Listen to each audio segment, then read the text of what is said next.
So one of the young brothers once told me this story. He said we were giving street dawah and we had a dawah table. Big sign that said, free Quran. He said this old lady came up to them and she said, what did Quran do exactly? She thought Quran was some guy who's in jail and they're trying to get him out of jail saying, free Quran, get Quran out of jail. Now what the story really shows is that how little people know about Islam.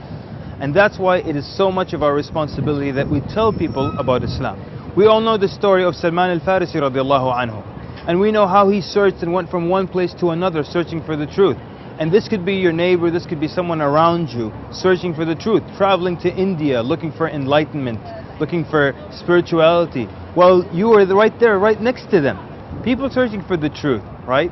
Salman al-Farisi was going all over the place searching for the truth. Maybe your next door neighbor searching for the truth. How many times have you seen someone take shahada in the masjid and just cry and shed tears after finally finding the truth, after finally accepting Islam? You know, the one time I was talking to this guy and he had become Muslim like 10 years ago. And he was telling me the story of when he took his shahada and people were making takbeers in the masjid. And he told me that whenever I remember this story, my hair stands up. And he pulled up his sleeve and his hair was standing up. 10 years later, he was so moved by that incident. You know, one time in a street like this in Washington DC, I'm handing out pamphlets about Islam. And literally, I just gave the man a pamphlet. That's all I did. I didn't say anything. I didn't say, good morning, how are you? I just gave him a pamphlet and he said, okay, what do I do now? I said, what do you mean? He said, to become Muslim. I said, you know that it's serious, that once you leave, once you enter, you don't leave Islam? He said, yes, I know, I'm ready, khalas.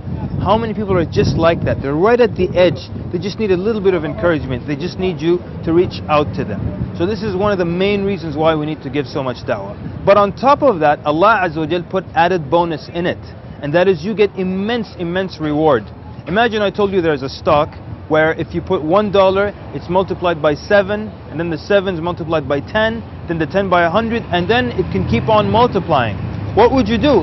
How much would you invest in this stock? How much money would you put into it immediately? But this is how da'wah is. The reward keeps going on and on and on.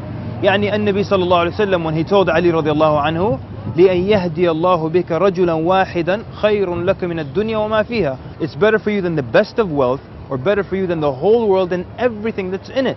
So if we took this hadith to heart, how much da'wah would we give? Would we ever feel too lazy, too shy, too tired, too busy to give da'wah? No doubt we're going to go out and we're going to give it our best. This is the importance of taking the course, Shahada, Fiqh of Da'wah. So we know how to approach people, we know how to answer questions, and we know how to call people to Islam.